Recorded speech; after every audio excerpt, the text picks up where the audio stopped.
Welcome to Toffee Blue View, your source for all things Everton. I'm Gerry. Terry and Max, they're here as they tend to be. Starting 11 segment. What's Marco gonna do? It's a weird one. It's just a weird situation. It's a quick turnaround. The match is Wednesday, and they recently played on Saturday, so not as much rest, and playing against a good squad. Terry, who are your starters, or who are Marco Silva's starters in your view?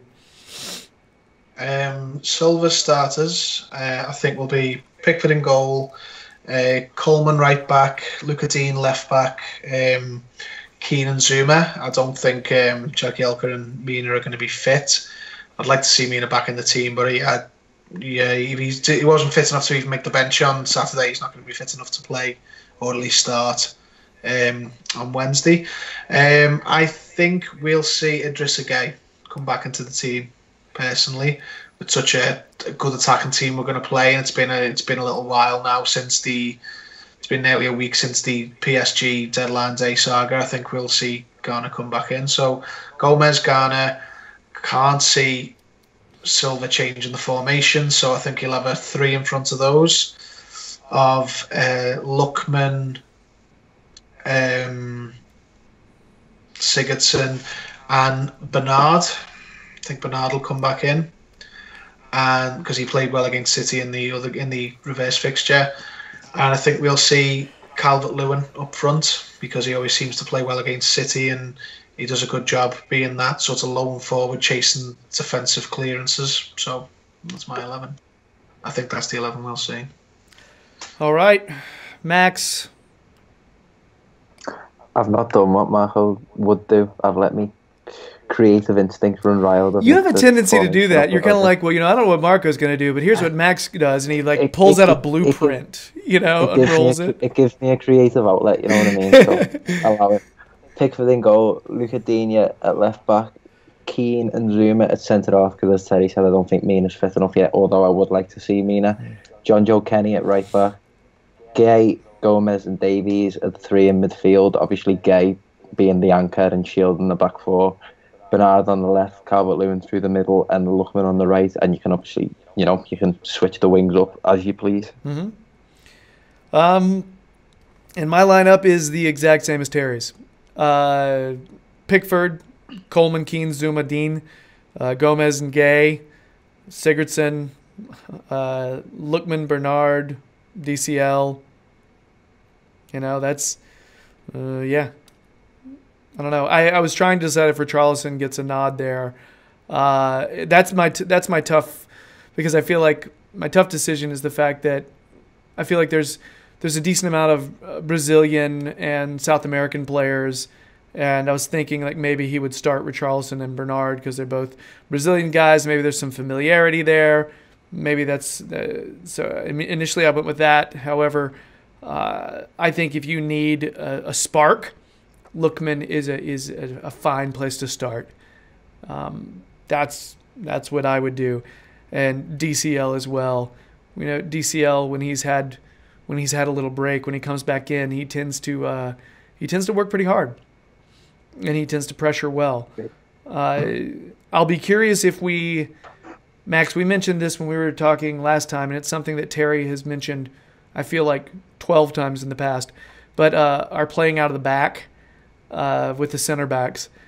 The last time I saw it really, really spectacularly blow up in our face, Man City away. Yeah, that's what I'm thinking of right now, and that's a concern because they pressed so hard and they just made us make so many mistakes in the back. Yeah, because of common occurrence in that game was Pickford had play it out to say Yerry Mina to look to play it out, and he just ended up giving it back to Jordan Pickford, and Jordan Pickford would launch it up. I think that's a stylistic issue with Pickford in relation to the defence, but for this game, playing Calvert-Lewin, having Bernard and Lookman run off him, see if, launch it through, hopefully he finds his rhythm with his distribution, try and see if you can find the head of Calvert-Lewin a few times and see if you can get Bernard and Lookman peeling off the shoulder if we're lucky enough to get such breaks. But I don't know. As I said, I do feel like it's going to be a fasten your seatbelts and wait to get strangled with possession type of game.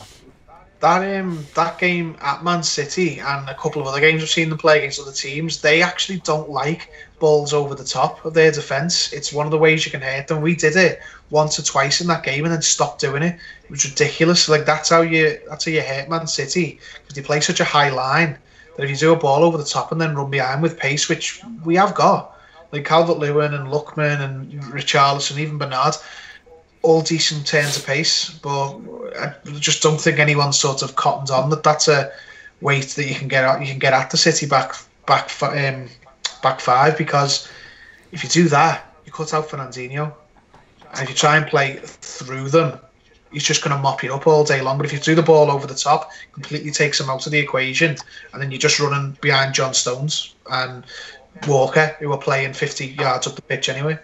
Yeah.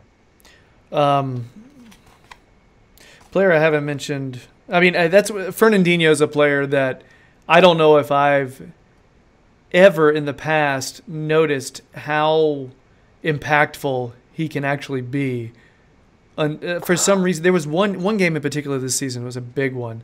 He just took over and he was everywhere. Against Liverpool. Yeah, he looked good. Best defensive midfielder in the league, possibly in the world. Like I know he's a good player, and I've seen it before. It's just one of those things where you see him have a game like that, and you're like, "Damn, that is world class." Guardiola does it though. Look at Busquets. Yeah, you've just that off my tongue. I was waiting for it. Guardiola has always had that player, and Busquets was at Barca. That absolute. He's just the key to how they play, because the creative players can play when he's there. And Busquets, I think, is the only one in the world who's better at it than Fernandinho. They're the top two in the world in that position. Oh, and one other thing, because Max will get very annoyed if I don't mention Gundogan, because he loves him, in a very healthy way. He's just a heady, smart player whose distribution radius is pretty phenomenal. Yeah. Fantastic. Really quick, because we're talking about all their players, we're not even talking about our players. What's the possibility of a formation shift here, guys? As I said, I think it's not so much a knee-jerk reaction, but I think it's got to happen in response to the fact that we're conceding, like those goals conceded against Wolves, were all things that we've seen too often before.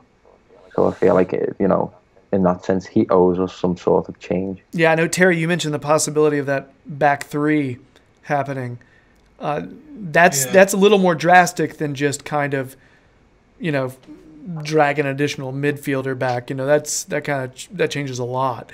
What do you think? Yeah. You think Silva's actually thinking of going that crazy? I think he would if he could. I doubt he can. Oh, if Mina's not healthy.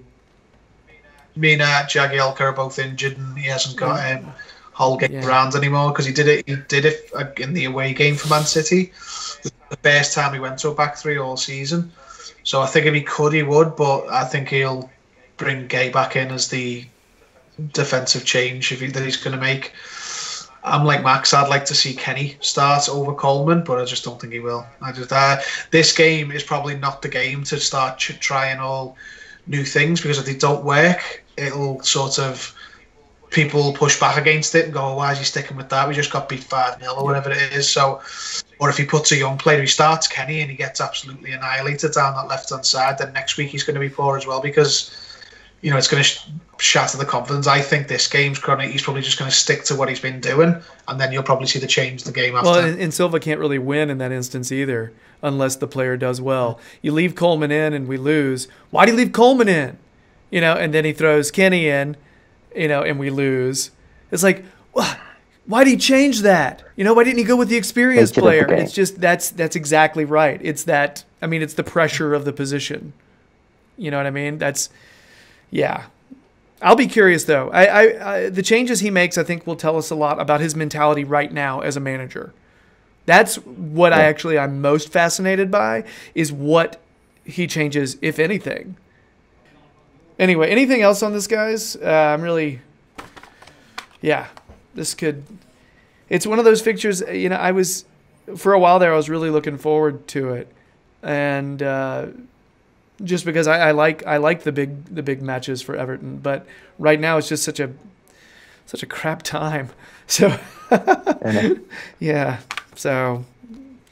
And no, I'm not gonna miss it though. Still gonna be at home, ready to watch. All right, so I guess that's it for our starting 11 segment. If you've been digging our videos, please subscribe to the Toffee Blues YouTube channel. Would sincerely appreciate it. This is actually our final video segment of the day. So for the folks who are watching via video, please pop over to the podcast if you want to see if you know your history. It's a trivia segment between Max and Terry, and their brains go like this, and yeah.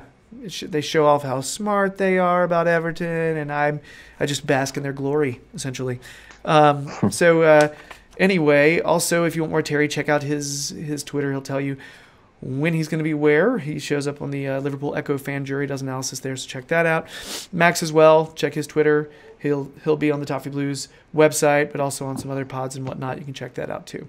Guys, that's it. So let's go have a quiz on the pod, but if you don't make it, we'll see you next time. And 3 points, question mark? I'll let you decide if you want that. All right, bye.